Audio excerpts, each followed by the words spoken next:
አብርሽና ቡዜ ተጣሉ። በምን ምክንያት ተጣሉ የሚለውን አሁን በዚህ ቪዲዮ ላይ መነግራችሁ ይሆናል። ቪዲዮውን እስከ መጨረሻ ካያችሁ ትክክለኛው እውነታ ይዛችሁ ትወጣላችሁ። እስከ መጨረሻው አብራችሁን ቆዩ።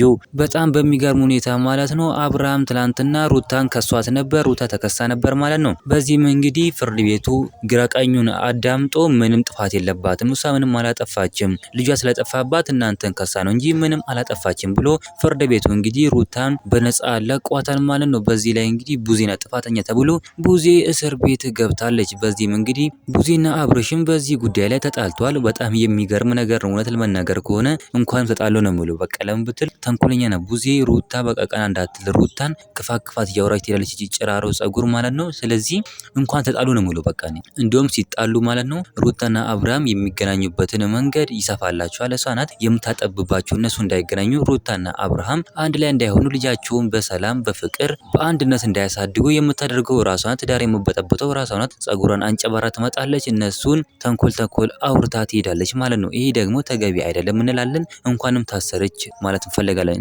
እናንተም እንኳንም ታሰረች ቡዜ እያላችሁ ኮሜንት ላይ መጻፋችሁ እንዳትረሱ። እውነት ለመናገር ከሆነ ቡዜ ሁሉ ጊዜ ትክክለኛ ነገር አታደርግም። ትክክለኛ ነገሮችንም ስፈጽምም ታይታም አታውቅም ማለት ነው። እውነት ለመናገር ከሆነ ጥሩ እያደረገች አይደለም። አብርሃምም እንግዲህ በጣም ተጣልቷል። በቃ ቡዜና አብርሃም በጣም ተጣልቷል። እውነት ለመናገር ከሆነ ትክክለኛ ነገር አደረገ አብርሃም ነው ብሎ እሷ መታሰር አለባት፣ ቡዜ መታሰር አለባት። እናንተ ምን ትላላችሁ? ሀሳብ አስተያየታችሁን ኮሜንት ላይ ማስቀመጥ እንዳረሱ፣ ቪዲዮ ላይክ ቻናሉ ሰብስክራይብ ማድረግ እንዳረሱ። በሌላ ቪዲዮ እስከምንገናኝ በያላችሁበት የዓለም ዳርቻ ሰላማችሁ ብዝት ይበልልኝ። ደህና ሆኑልኝ።